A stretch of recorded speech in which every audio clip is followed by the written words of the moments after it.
Hi, good evening. This is a foreigner in the Philippines. Well, we just had a busy day in Tagbilaran, and we had some great news. We had a meeting with the cardiologist who is giving us the OK, the all clear. I really wanted to talk about some of the comments that we get on our channel. Now let me just explain how we work, and then you can take this as you will, and you will. But we don't seek to educate the Philippine nation. We don't seek to do that. We are not the teachers of an entire race of people, the Filipinos. We're not their teacher. If we are in some small way teachers, then it is at the lowest level, that of survival. How to keep your kids warm and dry and with a measure of happiness. Right now, they're already very skillful at doing having reasonably happy kids, although I know, and some people have already told me, that there are, I don't know, 1.5 million kids who have been rejected or left out in the street.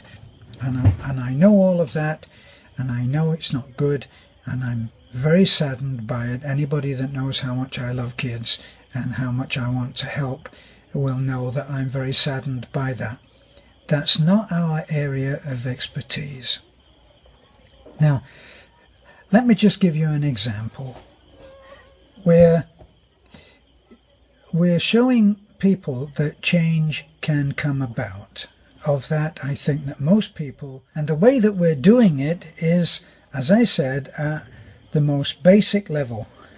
We go around, apart from the people that come to us and ask for help, and we try and help them mostly with medical conditions, and Beth will go in and she'll do her warrior princess, and she'll go down to Phil Health, and she'll somehow manage to get the whole thing organized, either at a greatly reduced rate or for free, which is often the case. But back to the teaching. Now, if you look at it, the education system, if we're going to teach people, at the education system, someone doesn't just go into the university. Where do they start? Well, they start off with a preschool. That's before even school. They go on, they learn to interact with other kids, and they just learn to get along and play and work with a teacher and stuff. And then they enter school and they go into whatever the first grade is, in whatever form it is, and they go through various grades, first, second, third, and each grade they learn something different, and at each grade they have a different teacher, until finally the teacher that they may well have will be some quite intellectual, highly trained teacher at the university level. Now, the teacher at the university level doesn't seek to go in and handle kindergarten, and the teacher at kindergarten doesn't think that she can go in and handle English philosophy at a university level, or a graduate course in business and administration. We all teach the bit that we want to be able to change. And we're teaching, by example, that kindness is something that is contagious. And we're proving that over and over, to the extent that sometimes Beth and I sit back and say, you know, it's not really that important who we have helped or how we've done it. The important thing is that many, many people around the world are looking at what we're doing and saying, I can do something like that, or I can contribute to that, or I can make a suggestion and say, I want to do this, here's the money, will you do it for me? And we do. Now, in this last in this last day, I've sat at the hospital waiting for my turn to go in to see the cardiologist, and I've been looking through the comments. And boy, some of you have got your chainsaw mouths on for these last few. So, having said that we teach at, if at all, by example and at the lowest level, here's my suggestion. There are some now who are, with the best of intentions perhaps, and they're on the channel and they think that this is a platform for intellectual discussion on quite far-reaching subjects, way above what we're doing, which is kindness.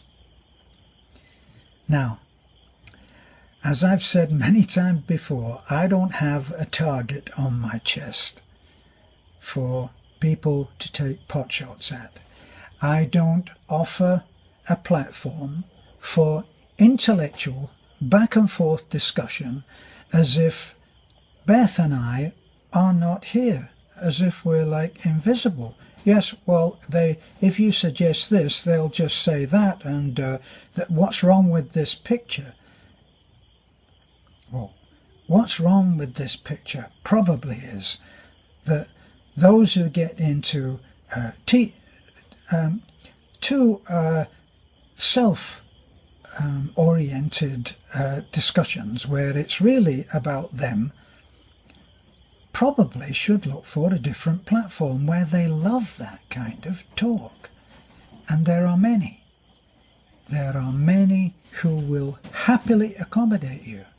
Now, this talk now is not about explaining myself or Beth to trolls. I'll give you the benefit of the doubt on a lot of the comments that I've seen and say that you are best intentioned. But what you're looking at is a simple life in a simple environment. I'm not about to go in and tell my mother, my mother-in-law, how to live her life. It's not going to happen. Wonderful lady, Christian lady, good morals, good ethics. She has a lot to teach me. I'm not about to go in there and start telling her how to run her house. Now, if I go down to, the way that it works is that we have 4 or 5, I think it's 4 or 5 houses. Lena's house, Maricel and Tata's house, they're the parents of Bibi and 2 other boys who you rarely see. Lena, Maricel and Tata, Manorado, Nanai and ours, and they're all separate houses and they all link in together as one big extended family. If you don't see Talikli for a while, it's not because we buried her under a mango tree, and if you don't see Balalut, it's because he's chosen in exactly the same way that he chose to come and live with Nanai. He's chosen to go and live back with his dad. So he's not buried under a mango tree either, and he hasn't been kicked out. He just chooses right now to be somewhere else. And as far as his dad chose, since I've almost been here, he was choosing to be somewhere else in Nanai's house, but Nanai machine-gunned him in the effort of producing a well-behaved young man, and he's decided he'd rather go and ride his bike wherever he is, like damn Tom Sawyer. Okay, Huckleberry Finn, whoever you want to call it that. So, Bibi is not out of favour. I adore Bibi. She's the most beautiful little girl. And was with us a few days ago. Came down, ate a huge meal at Vidasto. She came with us on the shopping trip for the last 7 kids, as did Taliklik, and was seen on there. So the subscriber who's now, I don't know, got it into his head that, well, since Jessica came, and he's saying that I like looking at Jessica. Could it be? And so we've shoved out Bibi and Balalut and Talaklik. Think it through, sir. It's back to school. They get up and they leave at something like 7 in the morning, and they get home just as it's turning dark. They're not around. At the weekend it's different. Watch the videos. Someone else said, well, it happens like this. Suddenly somebody new turns up. I'm guessing that this person means Jessica. Well, Jessica didn't suddenly turn up. She was on the videos long before she ever appeared. Well, we're going to be meeting Jessica from Cebu. She's coming in, and she's come from Manila, got to Cebu, and she'll be here. She's Beth's sister. It's not a secret. It's all in the videos. One of the things we're most accused of is too much transparency. That's what we do. We're blabbermouths. We tell everything. Believe me, we tell everything.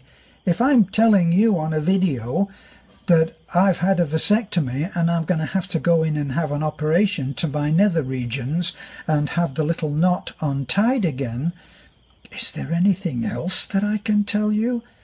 Maybe how many times I go to the toilet. Oh, I said it. Or maybe how many times I farted. It doesn't get much more personal than what we do. So, if you've got a question, look at the video first. I answer every personal message that I get. And if I get a long email, if I get a long message, I try to return in part. But a lot of the time, I'm being asked questions which have already been asked many times if the person will just look at the videos. So yes, please continue to message me and share with me your life. But if you're going to look at a video in which a family of 6 or a family of 6 kids are going to be moving out of what looks like a roughly assembled trash heap of a hut into a reasonably built house, then look at the action on that, not whether I'm wearing the same shirt that I wore yesterday. Don't get tied up in the trivialities. This is the small stuff, as George Carlin used to say. Don't sweat the small stuff. And when you suggest things, then suggest something that makes sense and which we will be happy to do. We've had some great suggestions just lately. You know, one suggestion, which I'm delighted to do, said, why don't you take Jessica and the 3 boys and go over to Grandma's Island? Then we can see 4 generations. Wow, what a great idea. Thank you. You see, we love a good exchange, an intelligent exchange which shows that you're not expecting us to answer at length a question that we already answered. You know, I do get questions from people and they want to know how much, I'm thinking of building a house, how much would something like you built cost? Every time we finish a house, no matter what, Beth does one of her blow-by-blow accountings, downtown, down to the 0.72 centavos, and she explains it all. Where it went, what we got, who gave it to us, what the roof cost, or how much we spent on the block, how much. It's all there. And it shows one thing. as far, just to answer the people who are interested in building a house, it shows one thing. The house that we build over there is not the same as the house we build over here. Now the last time that you saw us bringing materials for a house was the rag house, and we're still in progress on the rag house. Hopefully a couple of days it should be finished. We should have had a delivery of gravel today that would have allowed them to get the floor done.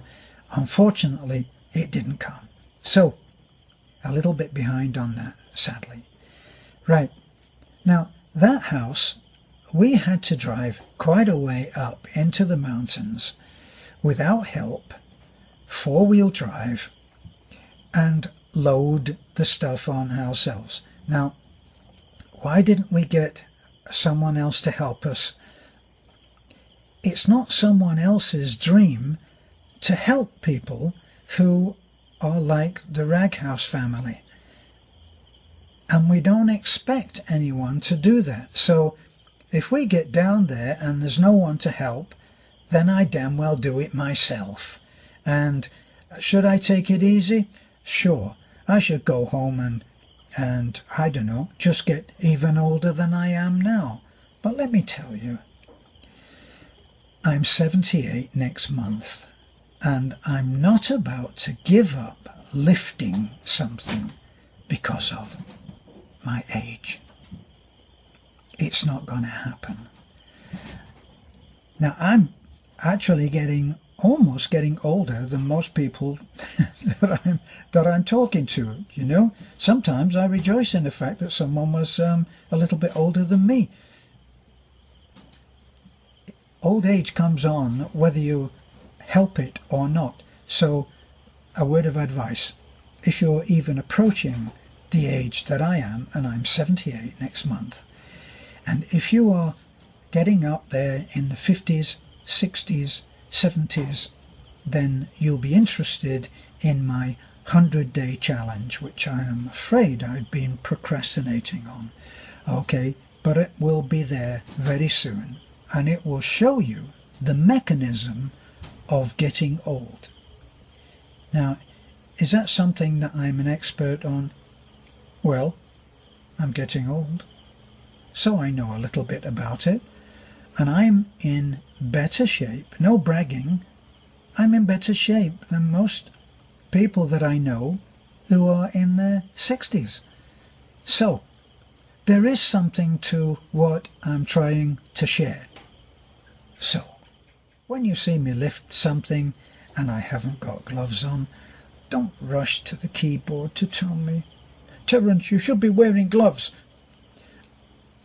I know as soon as I get there and I go, oh God, I'm going to be lifting that wood and it's full of crap and it'll get splinters and it's been this and it's been that and I haven't got my gloves. I do these things. You know, sometimes I forget what day it is. Sometimes I don't know what time it is. Sometimes we all do that, and we're not perfect. Now, let's get some admissions out of the way. We are not perfect housekeepers. We are not perfect cooks. We are not perfect builders. We are not perfect mechanics. We are not perfect fashionistas. We're not perfect at any of those things, and neither are we all knowing. No, that's definitely not true. We are two people living within an extended family that we love. That includes Taliklik and Bibi and Balalut and the people that you think, or some of them you think, we've left out. We're just two people doing the best we can with what we have. Now, I love to hear criticisms, things that are pointed out, well, hey, you could do that better this way. And sometimes they're right, and sometimes you may not realize that we don't live 1.5 miles from a Home Depot. Some people who do don't realise what it's like to not live that close to Home Depot or Lowe's or one of those other wonderful places, Sam's Club, Costco. We can only dream about that. We don't have that. We live a very simple life in a very simple environment. And sometimes when we walk into the kitchen, there's a cat on the table. Only a few of you, like the lady that said, well, they treat their animals like their family. Look at me, I kiss my dog on the mouth, and I'm not sick. Kiss away, my dear, I know exactly what you mean. I'm not actually kissing any of the animals on the mouth because they kiss their butt. And I don't want to be second in line kissing something that's just kissed its butt. No buts to that. Okay, so now that we've got our imperfections out of the way, cut us some slack. Okay, we love what we're doing. Here's the thing. We're not complaining about this. I'm not. Do you hear me going and saying, oh my God, I forgot my gloves again? No. This wood's dirty. I don't want to do it. I don't want to lift this wood, Beth. Is Taliklik standing there doing nothing? Yes, you know why? I told her to. Because I don't want her getting splinters in her hands doing something she shouldn't be doing. So yes, she's standing there like a princess. Good. I like her standing there like a beautiful princess, along with my warrior princess, and I like that. And I'll load the damn truck myself, if I have to. You notice that when we unloaded the truck, all the family came out, and it's their house, and their materials, and they can help. And they did. Even the kids did. And I didn't have anything to say about that. So, that's my little rant. I will be talking later on happier subjects, and I wish you a good evening until you hear from me again. Bye for now. This is a foreigner in the Philippines without gloves.